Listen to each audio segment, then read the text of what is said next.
Hello everyone, আজকে তোমাদের set number 8টা করানো হবে। দেখো আজকে অনেক ইন্টারেস্টিং অঙ্ক তোমাদের সামনে আসতে পারে, নতুন নতুন কিছু শিখতে পারো। তো দেখা যাক কি হয় কোশ্চেনগুলো। কি বলছে, তিনটি ব্যক্তির বর্তমান বয়সের অনুপাত এত, 8 বছর আগে তাদের বয়সের অনুপাত যোগফল ছিল এত, তাহলে কত হবে?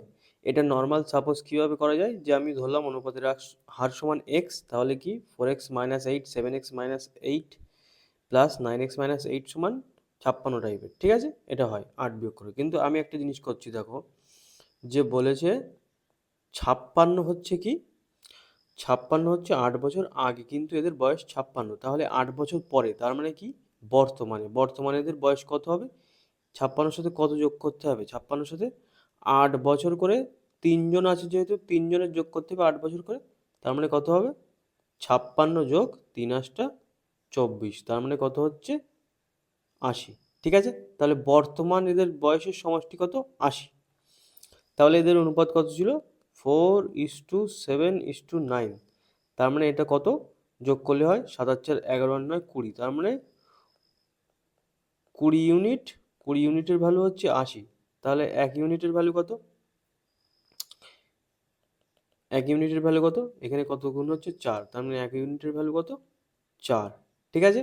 তাহলে আমি এবার পেয়ে গেলাম যে অনুপাতের হার, তার মানে অ্যাকচুয়ালি এক্স মানে কত করে হচ্ছিল, তার মানে 4 গুণ করে হয়ে গেলে বর্তমান বয়স 12 হয়ে যাবে।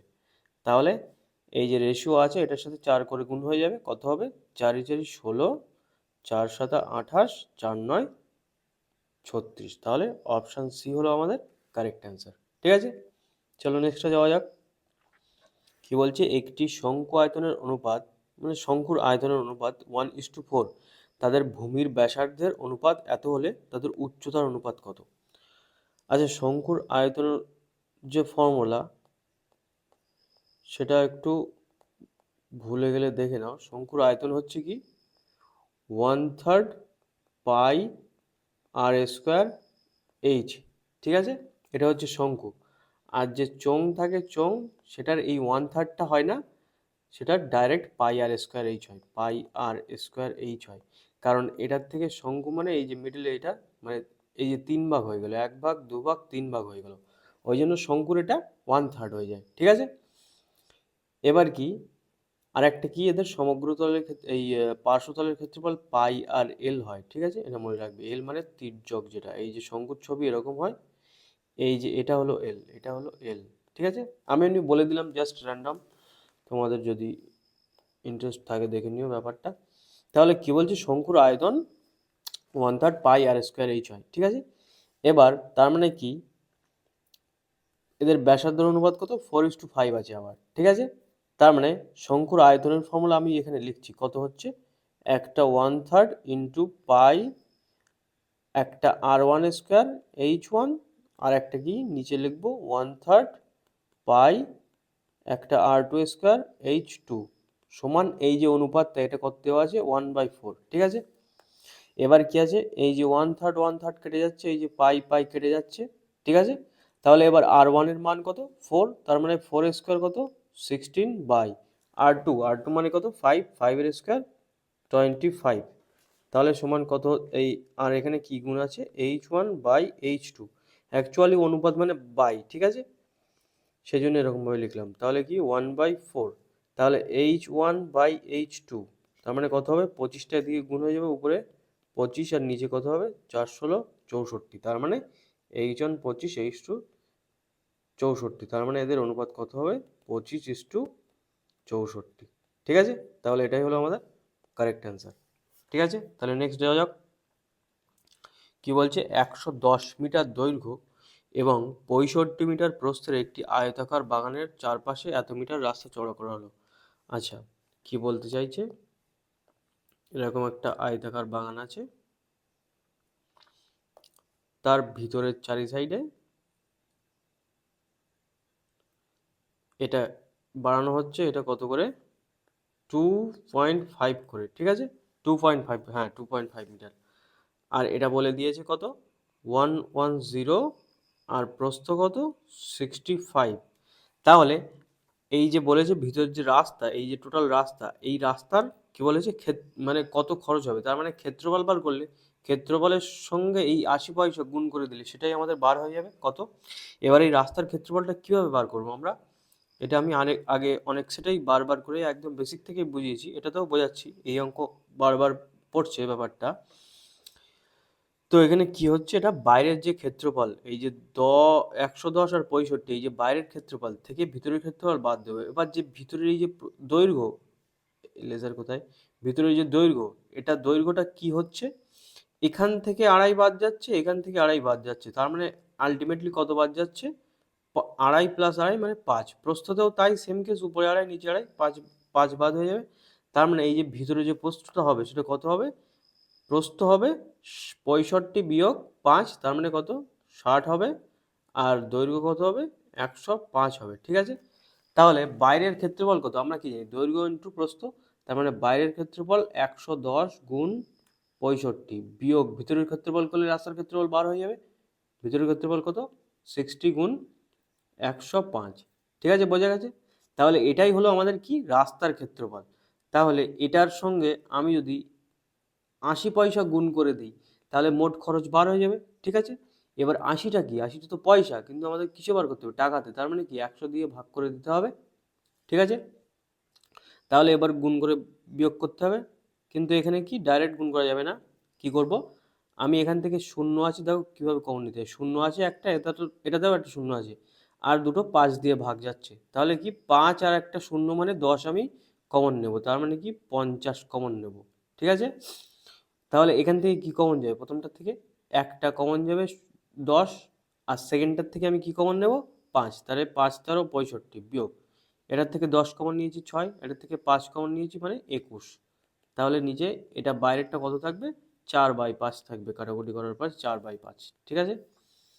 তাহলে আর এই যে 5 আর এই যে কত 5 কাটা গেল, তাহলে 10 থাকে এখানে, তার মানে বাইরে কত থাকছে 40, ভিতরে কত থাকছে 11 তেরো কত হয়, 13 একে 13 3, 13 একে 13 একে 14, 143 বিয়োগ 6 একে 6, 6 দুগুণ 12, তাহলে কত থাকছে 40 গুণ কত হচ্ছে 7 আর 6 13, হাতে থাকে 1, কত এটা 3 আর 1 17, তার মানে কত 4 17 কত 68, তার মানে 680 টাকা আমাদের কারেক্ট অ্যান্সার, ঠিক আছে। এই যে ক্যালকুলেশনটা করা হলো, এটা সবার পার্সোনাল ম্যাটার, ক্যালকুলেশনটা কে কেমনভাবে করতে পারে, এর থেকেও শর্ট করতে পারলে ভালো, ঠিক আছে। কে কত ফাস্ট ক্যালকুলেশন করতে পারে, টাইম আমাদের এখানেই বাঁচবে, ঠিক আছে। এই কনসেপ্টটা তো বুঝে যাবে সবাই তাড়াতাড়ি, মানে এটাও তাড়াতাড়ি করতে হবে কিন্তু ক্যালকুলেশনটা আরও বেশি তাড়াতাড়ি, তাহলে কি আমাদের মাইক্রো সেকেন্ড আমাদের এক্সট্রা পেয়ে যাব ক্যালকুলেশন তাড়াতাড়ি করলে। তাহলে নেক্সটটা কি বলছে, আচ্ছা এটা খুবই সুন্দর অঙ্ক, এটা দেখো কিভাবে হচ্ছে, একটি মূলধন 15 বছরে দ্বিগুণ হয়, তাহলে 8 গুণ হয় কত বছরে। এটা আমি প্রথমে বলে দিচ্ছি ট্রিকটা কি করে হচ্ছে, নেক্সট বলছি যে কি করে, মানে ট্রিকটা প্রথমে বলে দিচ্ছি, নেক্সট বলছি যে কি করে হচ্ছে বেসিক ক্লাসিক নিয়মে। প্রথমে বলছি 8 গুণ, 2 গুণ হচ্ছে কত 15 বছরে, ঠিক আছে। তাহলে 8 বছর 8 গুণ হচ্ছে মানে 2 এর কত পাওয়ারে 8, 2 এর কিউবে কিন্তু 8, এটা মনে রাখবে 2 এর কিউব কিন্তু 8। আর আমাদের এমনভাবেই দেবে যেটা মোটামুটিভাবে কিউব আকারে কিংবা 3.5, 2 টু দি পাওয়ার 3.5 বা কোনো কিছু সামথিং এরকম টাইপের কিছু আকারে লেখা যায়, মানে 3.5 তো হবে না, 2 টু দি পাওয়ার 4 মানে 16 হলে 16 গুণ কত হবে এরকমভাবে। তাহলে এখানে যে 3 গুণ হয়েছে, যে 3 গুণ না মানে 2 টু দি পাওয়ার 3 যে হয়েছে, এইটাই গুণ হয়ে যাবে বছরের সাথে, তাহলে তত বছর পরে সেটা 8 গুণ হবে। তাহলে কি 15 বছর আছে, এটাকে গুণ করতে হবে 3 দিয়ে, তার মানে 3 15 45 বছর পরে সেটা 8 গুণ হবে, ঠিক আছে। এবার আমি দেখাচ্ছি যে হচ্ছেটা কি, আসলে আমরা কি জানি যে এ সমান compounded interest P into 1 plus R by 100 to the power T, এটা তো আমরা ফর্মুলা জানি, ঠিক আছে। তাহলে এবার এখানে প্রথমে কি বলছে, 15 বছরের চক্রবৃদ্ধি সুদে দ্বিগুণ হচ্ছে, ঠিক আছে, দ্বিগুণ হচ্ছে মানে এটা কত হচ্ছে 2p হয়ে যাচ্ছে, আর পিটা পি আছে, তাহলে এটা কি 1 প্লাস আর বাই আর তো আমি জানি না, এই যে টি টি কত 15 বছরে হচ্ছে, ঠিক আছে। আর এই যে পি কেটে গেল, তার মানে কি হচ্ছে এখানে 2 সমান কিন্তু 1 plus R by 100 to the power 15, এটা এইভাবেই রেখে দাও, ঠিক আছে। এবার আমাদের কি বলছে, তাহলে 8 গুণ হতে কত সময় লাগবে, ঠিক আছে, 8 গুণ হতে, তার মানে কি এখানে কি হবে, এ এর জায়গায় কত হবে এর জায়গায় হবে 8p সমান p into 1 plus R by 100 t, ঠিক আছে।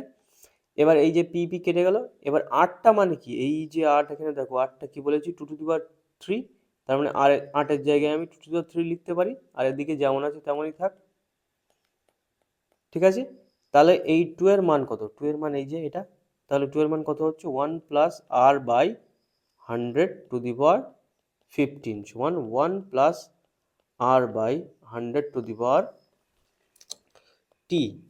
আর একটা জিনিস কি, সেটা এটা 2 এর মান লিখেছি, এবার 2 এর 3 আছে, তার মানে এখানে 3 হবে, ঠিক আছে। এবার এটা কি হয়, এখানে আর জায়গা নেই তো, এখানে কি হবে 1 প্লাস আর বাই 100^3×15=45, এটা সূচকের নিয়ম যে উপরের ওই দুটো গুণ হয়ে যায়, সমান 1 প্লাস আর বাই 100^t, ঠিক আছে। তাহলে এখান থেকেই আমি কি লিখতে পারি, দুটো সেম আছে, 1 প্লাস আর বাই 100, এখানে 1 প্লাস আর বাই 100 টি, তার মানে কত, এখানে এটা 45 হবে, 3×15=45, তাহলে কত হচ্ছে টি সমান 45, ঠিক আছে। আলটিমেটলি অঙ্কটা কোথায় হয়ে গেছে, অঙ্কটা হয়ে গেছে আমাদের এখানে, ঠিক আছে, এখানে এইটুকুনি জায়গায় হয়ে গেছে আমাদের। আমি এটা বোঝালাম যেটা কি করে হচ্ছে 3 গুণ, ঠিক আছে। তো আশা করছি বোঝা গেছে। তো নেক্সটটা যাওয়া যাক। এটাই কি বলছে, 7 টাকা কেজি দরে 27 কেজি চালের সঙ্গে 9 টাকা কেজি দরে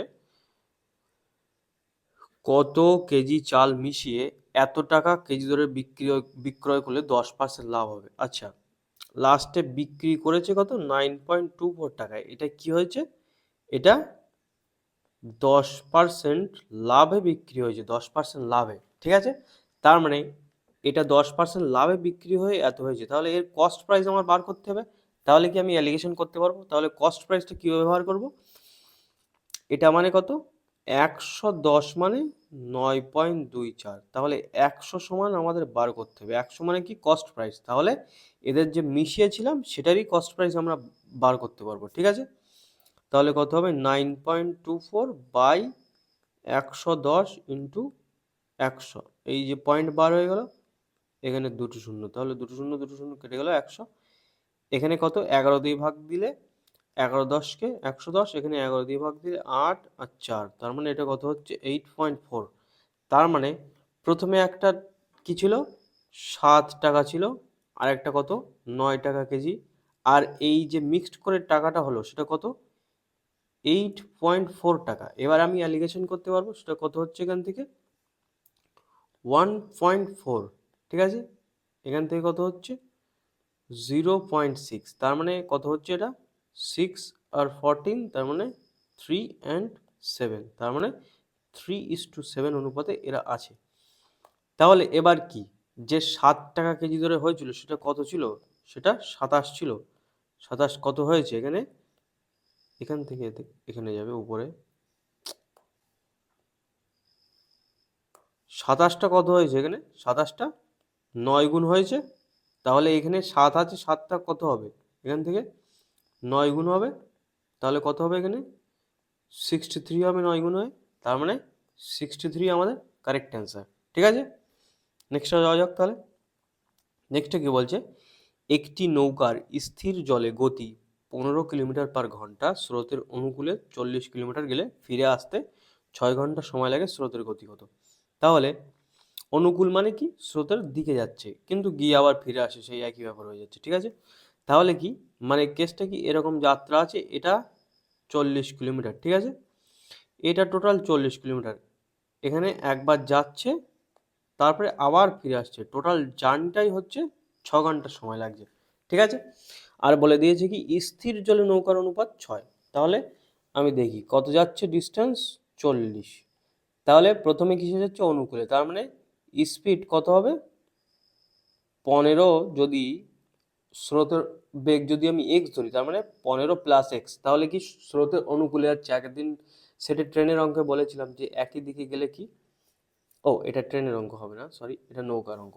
নৌকা মানে কি, এটা স্রোত এদিকে যাচ্ছে, তাহলে স্রোত যদি এদিকে যায়, নৌকাও যদি এদিকে যায়, তার মানে কি স্রোতটা একটু হেল্প করছে নৌকাকে আরো বেশি জোরে নিয়ে যেতে, তার মানে কি স্পিড স্রোতের গতিবেগ এবং নৌকার গতিবেগ প্লাস হয়ে যায়, সেই জন্য এখানে প্লাস হলো। তাহলে অনুকূলে উল্টো দিকে আসছে, সেই জন্য ওটা মাইনাস হবে। তার মানে 40/15 মাইনাস এক্স সমান কত বলেছে? 6। এই হচ্ছে আমাদের ক্যালকুলেশন, ঠিক আছে? 6। এটা আশা করছি বোঝা গেছে এই পর্যন্ত। এবার কি বলছে? এটা 6। এবার বলছে আমাদের কত হবে তাহলে অ্যান্সার।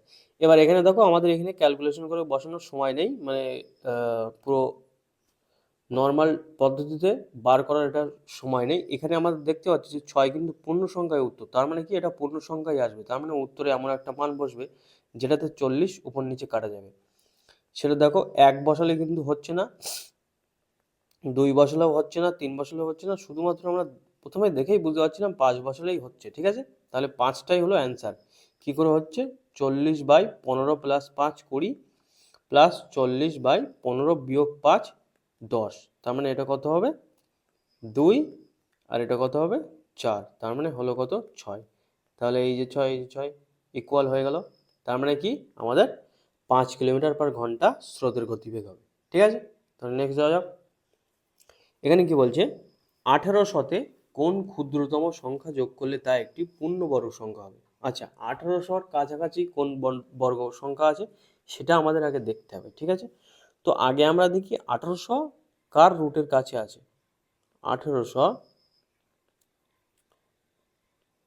এটার রুট আমরা বার করি, তাহলে কত হয় রুট? এরকম করে বার করা হয়। 4 এ 4 16 যাচ্ছে, 4 এ 4 16, এখান থেকে 2 দিয়ে 200, 4 দুগুণ 8, 3 8টা 24 যাবে না, 2 যাবে, তার মানে এখানে 42 হবে, ঠিক আছে?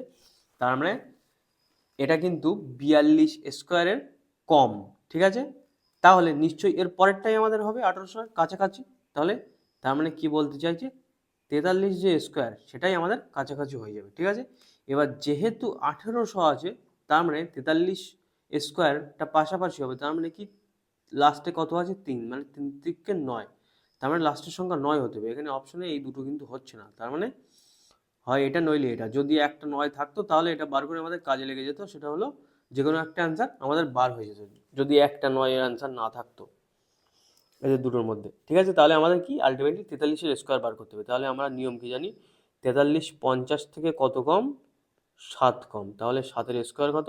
49, লাস্টে 49, তার মানে লাস্টে 49 হবে সংখ্যাটা, ঠিক আছে? তাহলে এই যে অপশন বিটাই আমাদের কারেক্ট অ্যান্সার, ঠিক আছে? তো নেক্সট যাওয়া যাক। যদি তোমরা এই স্কোয়ারের ট্রিকটা আমি যেটা শিখলাম সেটা যদি তোমরা জানো না, তাহলে যদি বলো যে এটা শিখিয়ে দিতে হবে স্কোয়ার ট্রিক, তাহলে সেপারেট একটা ভিডিওতে স্কোয়ার ট্রিক শিখিয়ে দেওয়া যাবে, ঠিক আছে? তো নেক্সটে যাওয়া যাক। কি বলছে?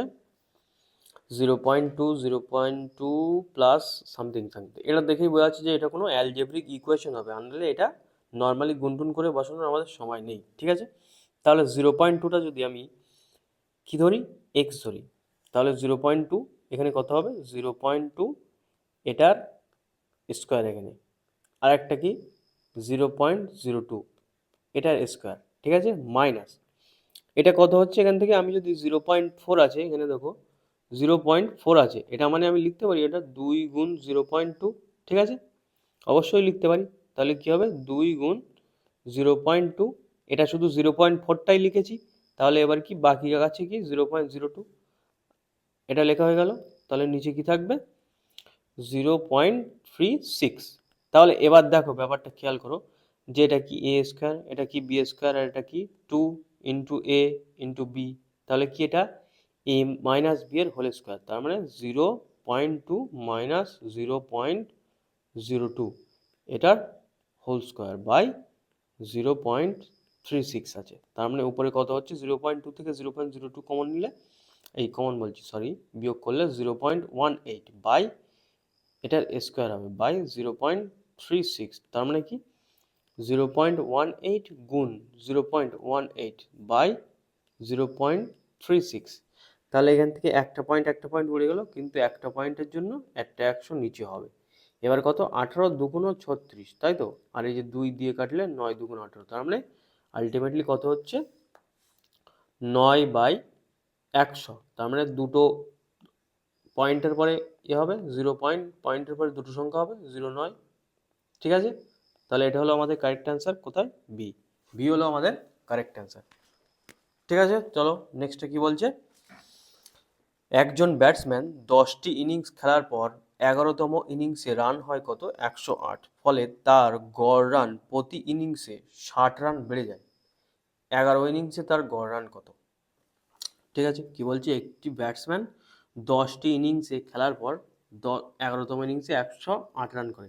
তাহলে এটা দুরকমভাবে করছি আমি, দুরকম। ঠিক আছে, একটা এক্স ধরে একটা এক্স ধরে না। কি বলছে? আমি ধরলাম 10তম ইনিংস পর্যন্ত গড় রান কত? এক্স। তাহলে কি হবে? 10তম ইনিংসের গড় রান মানে 10টা ইনিংসের পরে 10x হবে টোটাল রান, প্লাস 11তম ইনিংসে কত রান করেছে? 108, সমান কত হবে? সমান কি বলেছে? যে গড় রান কিন্তু 6 রান বৃদ্ধি পেয়েছে, তাহলে গড় x+6 হয়েছে। ঠিক আছে, গড় x+6, গড় এক্স ছিল, তারপরে কি বলেছে এখানে? 6 রান বৃদ্ধি পেয়েছে, সেটা কত? 108 রান করার ফলে। তাহলে এখানে কতজন? এখানে 11 জনের x+6 গড়। ঠিক আছে, তাহলে এখান থেকে বার হয়ে যাচ্ছে কত? 10x প্লাস 108 সমান 11x প্লাস 66। তাহলে কত হবে এখান থেকে? এই এক্সটা দিয়ে গেলে 10, এই যে 11x মাইনাস 10x, তার মানে কত? শুধু x। আর এদিকে 108 বিয়োগ 66 হবে, তার মানে কত? 2, 4। এটা কি বলছি তাহলে? এটা গড় রান হয়ে গেল 42। ঠিক আছে, এবার কি? এবার এই 42টা কিন্তু আমি প্রথমে যেটা এক্স ধরেছিলাম সেটা কি? 10তম ইনিংসের গড় রান 42। ঠিক আছে, এখানে কিন্তু সবাই ভুল করে ফেলে, কারণ অপশনে 42 আছে। তাহলে কি এটা 10তম ইনিংসের রান, রান কিন্তু 42। তাহলে আমাদের কি বলেছে এখানে? প্রতি ইনিংসে 6 রান করে বেড়ে যায় 11তম ইনিংসের পরে। তাহলে আমাদের চেয়েছে কি 11তম ইনিংসে গড় রান কত? তার মানে 42 প্লাস 6, তার মানে 48 কিন্তু আমাদের গড় রান। এটা একটা স্লিপ মিস্টেক হতে পারে। ঠিক আছে, তাহলে আরেকটা কি বলেছিলাম? আরেকটা বলেছে, দেখো 108 রান করেছে। ঠিক আছে, 108 রান করে 6 রান করে বেড়েছে 11 জনের জন্য, তার মানে কত? 66 রান বেড়েছে। তাহলে কত রান ছিল? 66 রান বিয়োগ করলে 2, 4, তার মানে অ্যাকচুয়ালি 42টাই ছিল গড়। 66 রান এক্সট্রা করতে হয়েছে গড়টা 6 বাড়ানোর জন্য, এক্সট্রা করতে হয়েছে, কিন্তু আসল তো ছিল 42। ঠিক আছে, তাহলে এই যে 42-এর পরে 6 রান বেড়ে গেলে কত হবে? 48 হয়ে যাবে। তাহলে এরকমভাবে করা যেত, এরকমভাবে করা যেত, যেটা যার সুবিধা। ঠিক আছে, এরকমভাবে করতে গেলে মাঝে মাঝে অনেকের হয়তো ভুলও হয়ে যেতে পারে, এইদিকে রাইট সাইডে যেটা করেছি। ওই জন্য যারা এক্সপার্ট না তারা এটাই করবে, অ্যাকুরেটটা দরকার। তাড়াহুড়ো করে ভুল করার থেকে একটু সেকেন্ড বেশি নিয়ে ঠিক করাই ভালো। ঠিক আছে, আর এটা তো শিখে গেলে অবশ্যই খুবই ভালোই ব্যাপার। ঠিক আছে, তাহলে নেক্সটে যাওয়া যাক। কি বলছে লাস্ট? এটা এটা একটা সূচকের অঙ্ক দিয়েছে, সুন্দর একটা অঙ্ক। বলছে x সমান y two the power a, x সমান y two the power a and y সমান z to the power b এবং z সমান x to the power c। ঠিক আছে, এবার আমি এক এক করে মান বসাবো। তাহলে এই যে y এর মানটা এখানে আমি বসিয়ে দিতে পারি, মানে অ্যারোটা ভুল দিকে দিয়ে দিলাম। y এর মানটা এখানে বসাই। ঠিক আছে, তাহলে কত হচ্ছে? x সমান y two the power a আছে, y এর মান কত? z to the power b, তার মানে কত? a। এবার কি? x সমান z to the power a আর b গুণ হয়ে যাবে ab। এটা হচ্ছে সূচকের নিয়ম। ঠিক আছে, সূচকের নিয়ম কি? x to the power m ব্র্যাকেটে টু দি পাওয়ার n যদি থাকে তাহলে কি? x to the power mn হয়। ঠিক আছে, এটা আমার সূচকের ভিডিও কমপ্লিট সুবিধাসব বই করা আছে, তোমরা সূচকটা দেখে নেবে। ওটা কিন্তু বেসিক জিনিস, ভালো করে সূচকটা করে নেবে, তাহলে অনেক কিছু ইমপ্রুভমেন্ট হবে। ঠিক আছে, তাহলে এবার x সমান তো z বার হয়ে গেল, এবার z এর মানটাও আমি এখানে বসিয়ে দিই। ঠিক আছে, তাহলে z এর মান কি? তাহলে কি হবে? x সমান, এখানে লিখি x সমান কি আছে? z to the power ab আছে। তাহলে এবার কি বললাম? x সমান z এর মান বসিয়ে দেবো, z এর মান কত? x to the power c, তাহলে x to the power c two the power ab। তাহলে আবার কি সূচকের সেম নিয়ম, এই যে কত হবে? x to the power abc গুণ হয়ে যাবে। ঠিক আছে, এবার x সমান x to the power abc। এবার এখানে x এর মাথায় কিছু নেই মানে কি? কিছু নেই মানে 1 আছে, সমান x to the power abc। এবার সূচকের নিয়ম অনুযায়ী কি? বেস সমান আছে, এটাকে বলে বেস, আর এটাকে বলা হয় ইন্ডেক্স বা পাওয়ার। ঠিক আছে, এটাকে উপরটাকে। ঠিক আছে, তাহলে কি আমাদের বেস কিন্তু সমান আছে কিন্তু পাওয়ার সমান নেই, তার মানে পাওয়ারটা অবশ্যই সমান হতে হবে। ঠিক আছে, থোড়ি না 2 টু দি পাওয়ার 3 সমান 2 টু দি পাওয়ার 4 হবে। এখানে কি হবে তাহলে? abc সমান 1 হবে। ঠিক আছে, তাহলে বোঝা গেছে আমাদের অ্যান্সার কি 1। ঠিক আছে, চলো তাহলে আজকে আর নেই তো, হ্যাঁ আজকে তাহলে কমপ্লিট হলো। নেক্সট ভিডিওতে দেখা হবে তাহলে, চলো বাই।